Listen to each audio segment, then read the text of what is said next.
Have you ever wanted to find a good product to sell on Amazon, but you're just finding it impossible? If that's you, watch this video. I'm going to take you through my process step by step. And over the years, I've sold over $2.5 million worth of products on the Amazon platform. My name is Nick.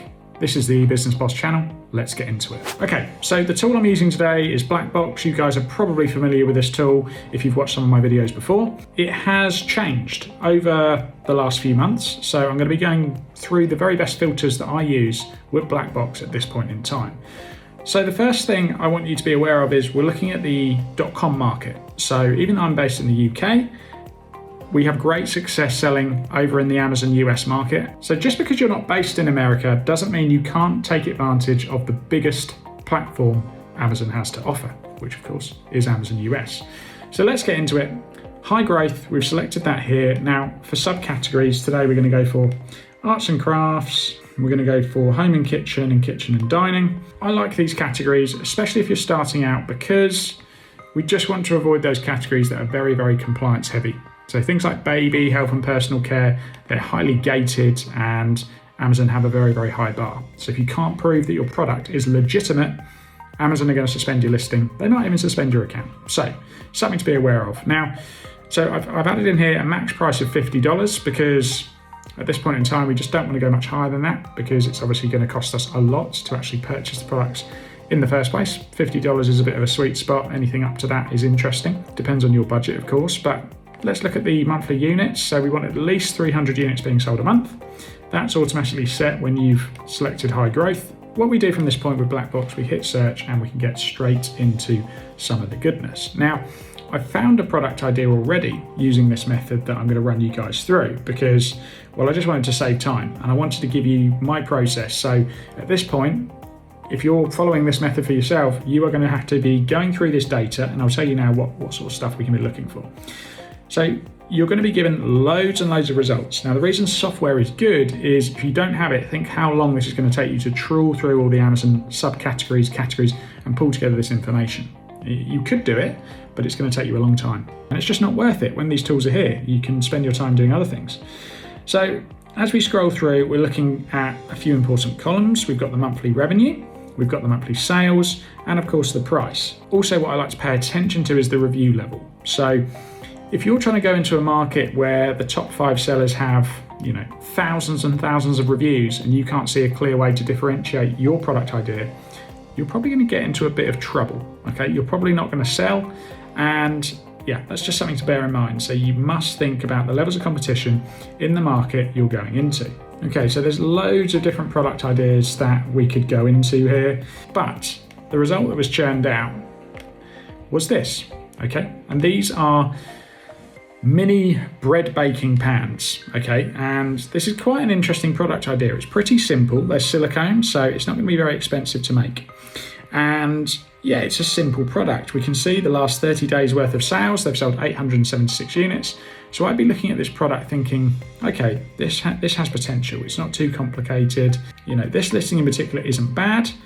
We'd be looking at this thinking, okay, last thing we want to do is a copycat version.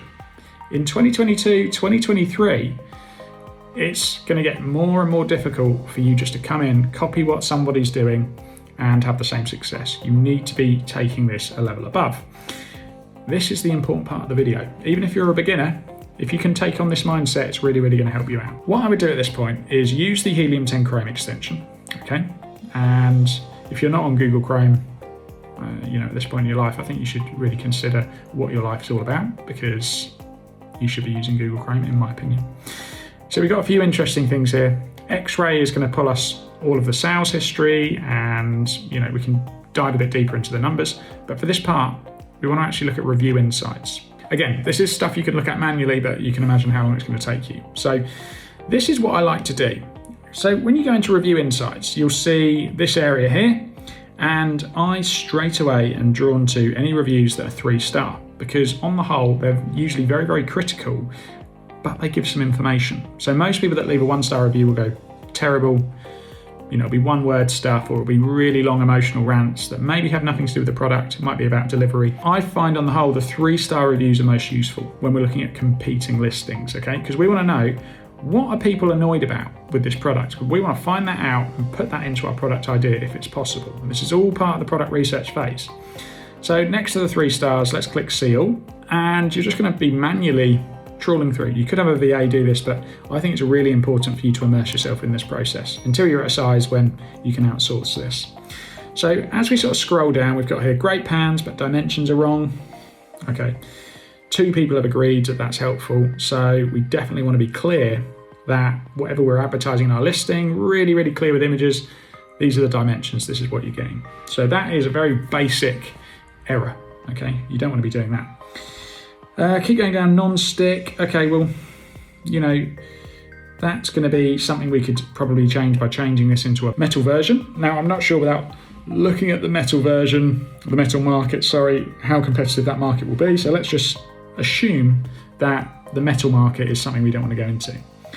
Like someone's saying here, it doesn't last as long as the metal forms. It's not really surprising, is it? It's silicone. Let's keep going through. Right, okay, it's getting a bit more useful. Structural ribs, not very supportive. Flimsy. Flimsy. Used. Well, that's not very good. Super tiny, a bit too loose. So that's, you know, it needs to be a bit firmer, or at best firm handles on the ends. Ooh, you see where we're going with this thing? A little bit flimsy. We're being told that this is a great silicone mini bread baking pan, but it's a bit flimsy. It could do with some handles on the end. What are we going to do? We're going to add some handles, and we're going to make this bad boy not flimsy. From this point, don't get too excited. I know I am, but this is just a product idea, okay? But take this mindset, dive in, find out what people aren't liking, and straight away you're getting some ideas on how you could actually come in and create a better product experience. Now, this leads me on to the next stage. So this isn't complicated. Don't overthink it. Head over on somewhere like Fiverr. So you're going to have to dig into more listings than just this one, and really make sure that, look at the market in general. So first of all, let's go down. Where's the category information? Here it is. So we go into loaf pans, have a look at some of the best performing ones. We're obviously looking at silicone versions, but just go in and have a look and see if other ones are suffering from the same problems. Are there any other different ideas that we could take into this? And then you need to start brainstorming. So you need to think, okay, well look, these silicone things are flimsy. Order their product, okay, so that you know, feel it by hand, use it, test it, try and bake some banana bread. See if you're suffering with the same problems. Okay, do this with 2 or 3 listings, okay? So you've really got a good feel for it. Once you've got some ideas down, so you're like, okay, look, this is too flimsy. We need some handles on this. At this point, you can head over to Fiverr, which is a really useful website, and search for product designer. So what we're looking for at this stage is somebody that can help with CAD designs, okay? 3D product designers.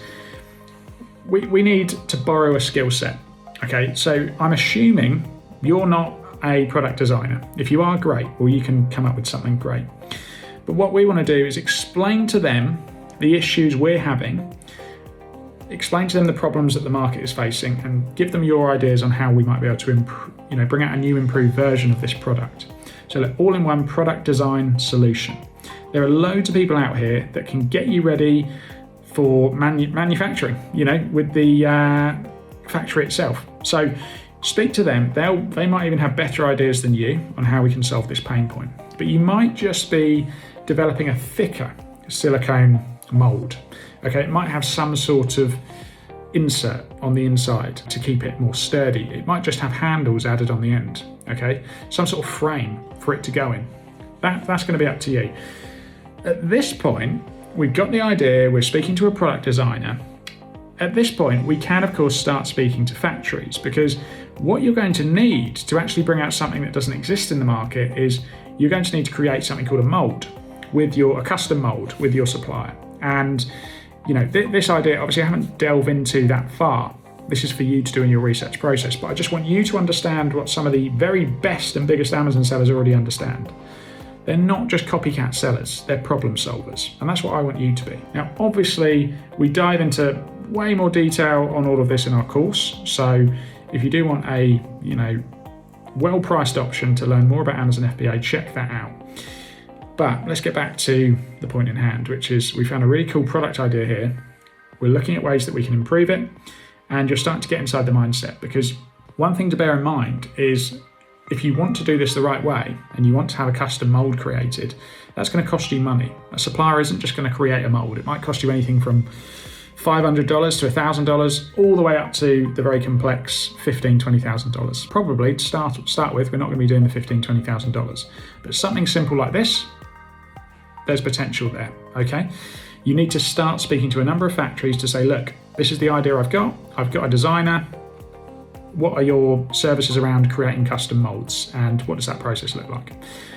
Then you can get a feel, budget it all up, look at the market, work out after your mold's created how much it's going to actually cost you to run the production of say 1,000, 2,000 units, 3,000 units, whatever you're trying to do, and then work out if there's going to be enough profit for you at the end of that. Okay, so at $12.99, okay, we can park the mold costs. That can be a one-off investment because once they're ours, they're ours. From that point onwards, we want to know how much is it going to cost us to create each one of these units, because if we can sell them for $12.99, we've got to think about the Amazon fees, any taxes, freights for actually getting the goods sent from China, probably in this case into the Amazon US fulfillment centers. If you're selling in the UK fulfillment centers, we need to know all of that. Do you want your product to come in a really nice box? Because you might be able to charge more. You might be able to do $14.99, $19.99 if you've got an improved version that somebody isn't going to have to replace 2 months later, that comes in a great box. You're giving the customer a better experience. So this is how I think when I'm looking at product ideas, and I wanted to jump on and explain this to you. So remember, if you want to use Helium-10, don't pay full price because you don't need to. If you click on one of the links in the description below, you'll be able to use my coupon code. Now, I will make a commission if you sign up. It's only fair that I tell you that. But you can actually get 20% off your first 6 months if you use eBoss6M20, or 10% off every month, which is eBoss10. So check it out. If you've got any questions, let me know in the comments below, and thank you for watching this in-depth, incredible tutorial. There's going to be more useful content like this coming very soon. Thanks for tuning in.